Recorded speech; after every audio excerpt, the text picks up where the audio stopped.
And I can't wait to have this panel come up and join me on this mission. So let's hear it. We got Fatima Ibrahim. She's coming up. She's the executive coach at With Fatima Ibrahim, and she is going to be the moderator for the next session. Let's invite Dr. Reina Leons, owner and CEO and author, Reb X3 Consulting. Anu Pramod, Managing Director of People Pro Training Institute. Neha Shavri, the ICF Accredited Leadership and Agile Coach from Agile Dreams. And Garima Gold, the VP of Program Delivery, Nurima Consulting, Inc., for a phenomenal feminine conversation to see what we're doing on executive leadership. And it's so nice to see you ladies up here. Take a seat, my beautiful goddesses. Here we go, women. I love this part of the day because it's about gender equality, which won the top. Please test your mic. Make sure we're all vertical, ready to go. Hello. Hello. Fatima, take it away. This is your panel. Can't wait to hear you guys. Enjoy. All right. Good evening, everyone. How has it been so far? I know it was a long day for me too. So, first of all, I want to thank each and every lady who's sitting here with me because she made it up to here. Each and every one, when I got to know them, there was a story. And there was a story of growth. There was a story of struggle. There was a story of defining who she is today, right? For me, I want to say that I was fired 3 times as a C-level, and I'm proud of it. Because it made me who I am, navigating through all this politics and the male-dominant industries that they had. It made me who I am when I did not know how to deal with a toxic environment. It made me who I am today when I was navigating through all these egos. So yes, I did get fired 3 times, and I'm proud of it. So having said that, please, I want all these beautiful, powerful, dominant ladies to introduce themselves and tell me, how did you add value? Well, hello, everybody. Hello again. I know we are tired and probably hungry. If you're like me, my time zone, I'm all messed up. But again, my name is Dr. Reina Lyons, and I am the owner of REBX3 Consulting. My degree is in business psychology, but I specialize in emotional intelligence. Really quick, how emotional intelligence, to answer your question, brought value into me. As a mother of 2 girls in a male-dominated world, twice divorced, I had to regroup and find out who I was. And once I figured out who I was, I found that I was not only able to be a better mother, but a better leader to others. So I look forward to having this discussion panel with you guys. I'm going to pass the mic. Thank you. Is it on? Can you hear me? Yes? No? Thank you. So I'm Neha Chavre. I am an ICF leadership coach as well as an agile coach. And I specialize in leadership and organizational development topics where I work with leaders and their teams on their personal and professional goals. Now, you asked Fatima, how do I add value? I would say I'm an enabler, and I have different hats. So sometimes I will be a mirror showing what is wrong with you right now, or I will be taking a step back and giving you the space, the teams and the leaders, the space to work on themselves. So depending upon the situation, the topic, I would act in certain ways. So that's me, and I will pass on to Anu. Thank you. My name is Anu Pramod. I run People Pro Training Institute, which is a leadership institute. I'm a John Maxwell certified trainer. My passion is to work with students to teach leadership, life skills, social emotional learning to students. And that's what People Pro has been doing for the past 24 years. I also have a side mission of employing women, mostly in our organization. to give them a step up into their careers, especially if you've taken a sabbatical or a break. How do I add value? Well, in People Pro, we have this great mission of helping people understand their purpose and realize their potential. So I add value by casting vision and hoping that the team catches that vision, because unless they catch the vision, they will not run along with me alongside. So that's what I do. Thank you, and over to you.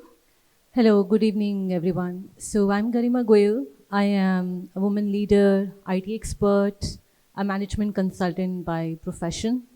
My company, Norima Consulting, headquartered in Canada, and we work together to provide business and technology solutions to our clients. Following the cadence on how I bring value, I make sure to support women around me. Because if I don't, then they may lag in coming up and completing their journey. So I make sure to support women who are working with me, who are working in my teams, who I see probably on a road. So that's how I try to bring value to the society. Thank you. Over to you, Fatima. Well, well, well. So if I have learned anything with working with women, who are sometimes, most of the times, they don't support each other. But the more we grow, the more I saw that women supporting women shine more. And we don't know each other. We just got to know each other like a few days ago. But the amount of support they've shown, we showed each other and they have shown me in just these few days was I don't know what to say. I mean, I have no words. The beginning Thank you. of year-long friendship. Right. And the next conference. Yes. So, Dr. Reena, how did the emotional intelligence impacted your leadership style and your decision-making process? So, as many individuals in the room, my background is also in human resources and employee relations. So I look at risk and I look at liability. For the longest, when I would speak with employees, I'd say, if I had a magic wand, I make you do the right thing. And then one day I had to realize and wake up and say, we're all different for a reason. And so I had to become self-aware that as humans, as individuals, everybody has different personalities, everybody has different characteristics, and I had to learn to adapt to that person, because I can't change you. You can change you, but I can't change you and mold you. Or either I'd be bored and out of a job at that time. So I feel like when I really got in tune with my emotional intelligence, and for those in the room who really don't know what emotional intelligence is, I always tell people, your IQ is less than your, I'm gonna say it like we say it in the US, and then I'll say it like I've learned it from these ladies. Your EQ trumps your IQ. Here I would say your EI trumps your IQ. But what that means is you could be the smartest person in the world, but if you don't have high emotional intelligence, you're not going to move up that corporate ladder, and you're not going to build on those personal and relationship skills that you do. So when I learned that, it made me a better leader, because I became more self-aware and I managed who I was, which helped with those other two social pillars of social management and relationship management with others. So thank you. I love EQ questions. Thank you. Would the ladies want to comment on that? No? Okay. Neha, given your experience with coaching leadership or leadership members, what are some specific challenges women face in ascending to executive roles? Well, there are many barriers and challenges that women face. I will tell 3 today. So the most common one is the unconscious bias, as well as the cultural bias that is there in the organizations. And it's also personally attached to my story, my journey. So 10, 12 years ago, when I was back in India, still in an IT industry, working as a software engineer, I was a high achiever, but I was never been offered an on-site role. And a couple of years, I never asked. And then one day I asked my boss, so why I am not in the list? And he said, but I thought you will not go because you are a married woman, you are a mom, your kid is just 2 years old, so we just assumed that you are not interested. But I said, no, you should ask me. Please do not assume. So this is how the unconscious bias work. Because I'm from India and I'm a mom, that I will not go outside of the country because this wasn't being alone, going there alone. This was one. Another significant challenge is the uh, lack of visible role models in executive roles. And this limits a lot of women who are aspirational or who want to be in an executive role in the future, but they don't know whom to ask to, whom to follow. So this is another thing. And the last one I want to share is a lot of organizations have this culture that may overshadow, they don't feel the collaborative leadership styles are good enough. They may feel that the assertive approaches are more better than the collaborative leadership style, which many of the women bring to the table. So yeah, this is what I would share today. Does anyone want to share? I want to jump in real quick. Sure. When you talked about the unconscious biasness and being a mom and the expectations, it's not just in India. By the way, we are a diverse group up here, but it's amazing how diverse different countries we're in, and I've been saying this all weekend, we all suffer the same thing. So even in the United States, as a woman, I will be overlooked because I'm a mother of two, and God forbid, I was a single mother of two. They would just judge, and I'd say, no, I can keep right up there. So I just want to, I did want to share that it's not just one off to one country. That is a universal problem that women face. True. Yep. I think that's something that we found out when we were discussing with each other, and that's something that was an eye-opener for many of us. I don't know how many of you relate to what we are saying here. We see that there are a lot of men here, but I don't know if you really understand what we are going through. Yeah, it's similar across the world. Yeah. So, Anu, question to you here. So, how do you encourage women to take up leadership positions, and how do you equip them? Yes, so because of the background that I come from, where I really had to struggle to where I am right now, and I still struggle, because as we have mentioned in the beginning, it is a male-dominated world, and women are supposed to look after the home as well as manage her career. And when you say look after the home, it's everything in the home.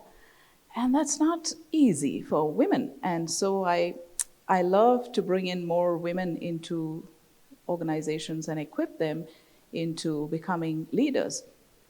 And if you look at the statistics of Fortune 500, Fortune 1000 companies, the number of women in CEO positions are less than 10%. It's less than 10%. What are we talking of here? We're talking of equality and inclusion, and there's a lot of these buzzwords that go around in all the corporate circles and schools everywhere. But you look at the statistics, we are nowhere there. We're not there. We're all living examples of all that, and we in our own little ways are trying to bring in more and more women who have the same ambitions as men do. We are educated as men are. We have the same ambitions, but somewhere along the way, we are expected to even look after the families, and so we are paid less. We've got lesser positions in organizations, and so it has always been my endeavor to, first of all, create a culture within my organization which is more inclusive, where women are given flexible, men and women. I don't even want to talk just about women. Even men, if you need flexible hours, you look at flexible hours. Remote working, and equip them through mentorship. Have people mentor them. Maybe they're not up there, they need to be equipped, they need to get the skills and the training that is required. So give them the resources that they need to flourish, and watch them flourish. They'll do the same work as any man can. It's just that, they've been set aside for so long in so many cultures. But we are here now trying our best to bring in more and more women, equip them, and give them some kind of an equity in this world. And so that's what I try to do. Thank you, Anu. I think I have or not me, everyone here, all the ladies here, I think felt somewhere, somehow what you felt and what you've mentioned in terms of struggle that we go through. Your thoughts, ladies? So I value mentorship a lot, and I also follow by giving it, but as well as getting mentorship from others. And here, I would like to encourage the organizations actually to create mentorship programs for their people. And it's very easy steps. You don't have to know rocket science for doing that, but starting at the high level, because we have a lot of executives here, also HR professionals, I would really encourage them start at the org level, and also try to have diverse intentional pairing, so that people from different cultures, different roles can get together, and the mentors can guide the mentees in order to go to their respective journeys. And also having regular check-ins, creating a small cycle, so not doing extravaganza or anything, but just having 3-month cycle, try to do this mentorship program, and then see how it is going for your people. So try to measure that. And this is a small step we can take for our people in the organization to feel supported in mentorship. So this is what I would share. Amazing. Well, it's getting interesting. So, Garima. I would just like to add to what Neha mentioned. When I started my journey 15, 18 years back, my first mentor was a male leader. So we see women coming up now as leaders and being mentors.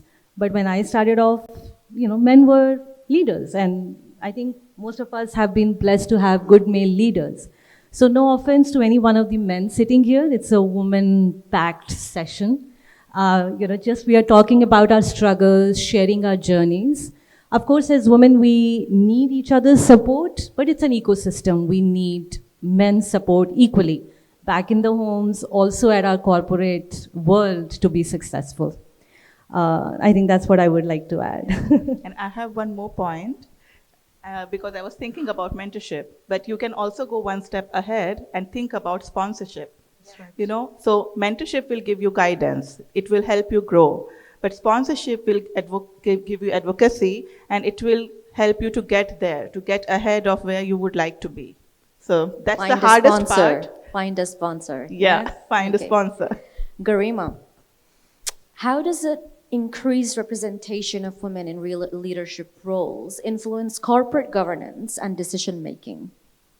Okay, so I will start with a case study that I read a few months back. This is for Sodexo. Sodexo has almost equal gender presence in its executive board, in its leadership. Classic example of how having a balanced presence of both male and women leaders in the panel can help drive growth, success, and better ethical governance policies. I personally feel we as women coming through, especially 3 of us in the panel are from India. Our history, our culture is totally different. We have faced hardships. Our struggles are different. But to add what Dr. Reena said, that struggles are same for women all over the world. I think we come with a lot of empathy factor. So it's easy for us probably to connect with employees, with our stakeholders, drive trust and loyalty, which is critical and also helps drive better corporate governance and corporate policies for the industries.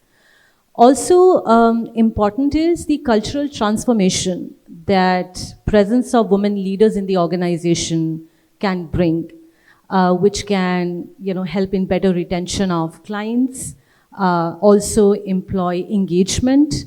So I think that overall is a mix of how we can drive it further, Fatima. Amazing. So Dr. Reena, back to you again. So you're an emotional intelligence pioneer. I like to say queen of EQ. Okay. Can you give us some examples, like hands-on examples on how did it help you to navigate the complex challenges in corporate governance?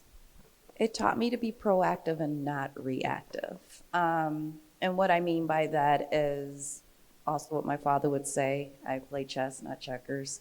But looking ahead and looking forward and trying to advance and see what obstacles may be in the way versus not thinking ahead, getting to those obstacles and just like blowing up inside or having an emotional breakdown or self-doubt. That's something I've heard all day.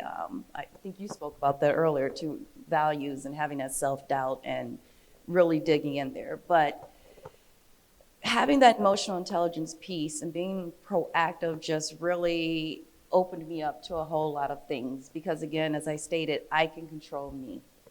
And once I could control me, I was able to control any obstacle that was thrown over. Like earlier, they were talking about policies and procedure changes. Like it used to be when I worked for corporate, policy changes would freak me out. Like, oh my God. During COVID, and we spoke about this, I think the policies in the HR world, and it changed like every 15 minutes to me. Forget it. Anybody who's in here from California, you guys were the worst. But changes like that, like going into stressful moments. I'm going to get personal here. I actually had an employee who threw out that she wanted to commit suicide. And yes, we hear, I hate to say that, we hear that a lot in the HR world. We have provisions in place for that, and we, quickly go to EAP.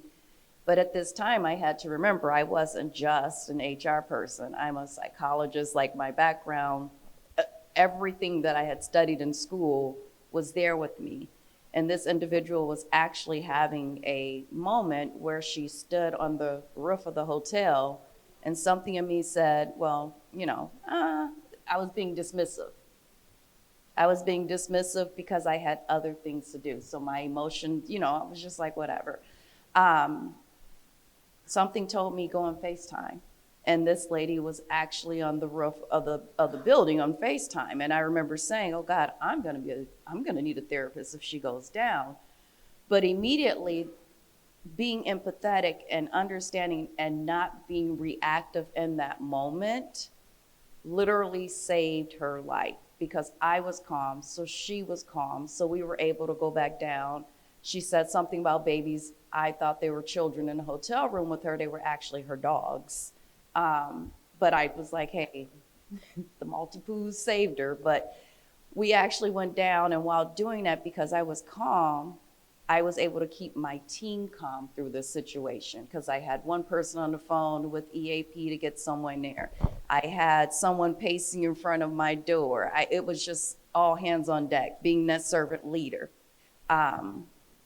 But it really meant something to me because I could control those emotions. So that's why I tell people emotional intelligence is more than just taking an assessment. It's not a buzzword to throw out there. It is really something that if you practice and you are self-aware, you can control things, which can literally save someone else's life. Absolutely. So I like the way you said self-control. I can't control others, but I can control myself. Right. I would like to add another word to it, which is accept who I am for who I am. And I am who I am, and that's okay. and that's what makes me unique to this world. Because Exactly. again, if we're all the same, then we're boring. I can tell you, I don't care what field you're in. If everybody on your team, we'd be robots, we'd be AI that we've been talking about all day. Absolutely. Anu, so what does the future of corporate governance look like to you? Oh, I love this question. The future of governance, corporate governance, what does it look like to you? To me, it looks like 50% women, 50% men on the boards. I wouldn't even say we need 60, 70%. No, men also need their space. Women need their space. But allow women to reach those board rooms, and corporates would be more inclusive, more diverse. People of different races, colors, backgrounds, everybody gets an opportunity to be there, to rise and to shine. and take their rightful place in this world, because there is place enough for everybody. So I would look at future corporate governance as each one of you, each one of us together, building up a world where everybody gets an opportunity to build up their skills. They are mentored, they have those training opportunities and build up their skills, and they have people supporting. Like we started off by saying, we've got people pushing you to become the best version of yourself. Not somebody else, but the best version of yourself. And that's what I would see as corporate governance. All of us in it together. Thank you, Anu. Well, two things here. So she spoke about 50% and 50%, 50% men and 50% women. This makes me think that we should really value the empowerment of human instead of genderizing things, men and women. Absolutely. So if we value and honor human empowerment rather than just having genders apart and say it's for women or only for men, right? So we are all come from the same creator here, guys. Would you agree? Yeah. Recognize talent than gender. Yeah. Right? Sometimes people tend to think that if it's a man, regardless of whether he's got the talent or not, they can still do it. Right? But so. But I see it as the yin and the yang. We complete each other. What we could do, you cannot do. Absolutely. And what you can do, we cannot do. So 100%. we work together. 100%. Right? Can I throw a new out there? Can Please. you explain DEI? The difference between equity and equality? The one that we were The discussing? one that you discussed with me Okay. last night. So I we loved had it. a question on what's the difference between equity and equality. Right. Equity was something that people understood in financial terms. So there's this picture many of you would have seen. If there are three people of different heights trying to look over a wall, and they're all standing on the same height, there are the shorter ones who cannot see over the wall, which is equality. But what is equity? You give each person a different kind of a step so everybody looks over the wall. And that is what we are talking about here, right? So we are not talking of equality. It's not a word that I use at all. We are talking of equity. We're talking of diversity and inclusion, where everybody gets an opportunity according to their skills and talents and abilities. Sorry, Thanks didn't for mean to do reminding that. me. Thanks, Dr. Reena. Loved it. Garima, so how does gender diversity in leadership contributes to ethical corporate governance practices? Okay, so here I would like to quote Indira Nui, one of the very finest women leaders from India. She headed PepsiCo.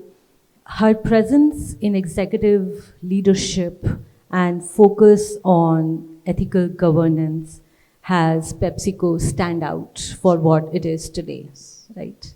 A woman leader, very successful woman leader. Second, very personal experience. We recently completed the performance appraisal cycle in our organization. And there were promotions up. We got 6 team leads promoted. Out of them, 5 were women leaders, right? And we didn't realize how come out of a batch of 100, 6 got promoted and 5 of them were women leaders. When we did some reverse engineering, we found out that their teams were happier, their teams were able to maintain work-life balance. The CSR, the client success ratio also showed, they were high on the index, they were happy to deliver happy clients, they were able to drive that value with the client. So I personally feel the strategic thinking that women brings to the table, the long-term vision that women leaders have because they align better with the goals of the company and the organization because of their commitment, has a lot of positive impact on the teams they work with and also for the companies they work for. So that would summarize, Fatima, what you asked. Perfect. So it's actually, we're running out of time here. So, but I'll still, wait. I'll still want from Dr. Renina and Reena.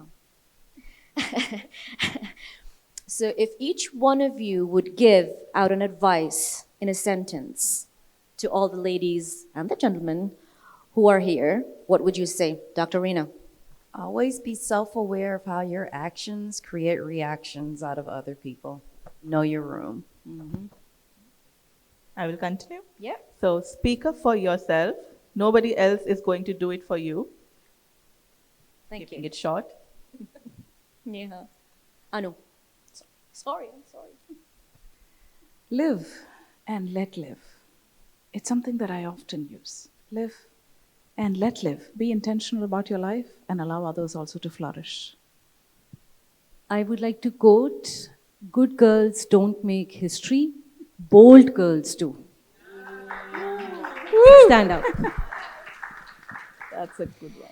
My one would go with my own slogan. So it's what you put your attention on, you get more of. So it's for both genders. What you put your attention on, you get more of. Thank you, ladies and gentlemen. We're open for Q&A.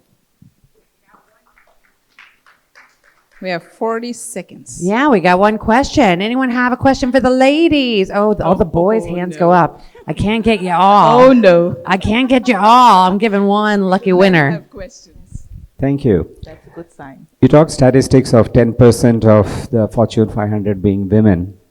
Until 2023, 3.5% of the United States men are called John.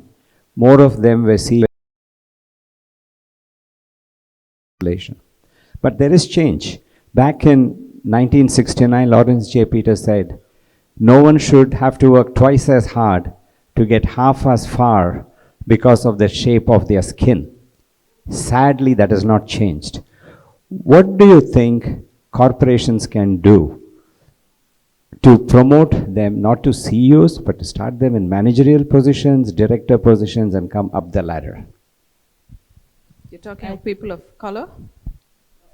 Yeah. Oh, I was going to Just say, women. I'll jump in real quick because I actually had a student who did research on this, and her data and research came back and showed that if we start looking at the skills, focusing on that EQ component of it and not so much the gender, but what you can bring forth, then that will close that gap between male, female gender and CEO or C-suite roles. Her research was actually what she looked at. She took it more deeper. It was Black women who hold C-suite positions, and the data was surprising to show that it did not matter if we had master's degrees, we had PhDs or whatever, those Black women still were not holding those C-suite positions. So she is actually, and she probably, like she mentioned me in Dubai, wow, she loves me. But it was great research, and I do look forward to, her name is Virginia Whitlock. I do look forward to how Dr. Virginia Whitlock will be continuing her research, because I do feel like her added research that she's looking at will make value all over the world, not just in the United States. May I add? Sorry. It's about culture. It's about changing the culture in organizations to make it more inclusive so that jobs are not gender specific and pay is equal, regardless of whether you're a man or a woman. You change the culture within organizations. I think it starts there. And to add on that, I would just say make the promotion process transparent so that everybody get an equal chance to apply for it.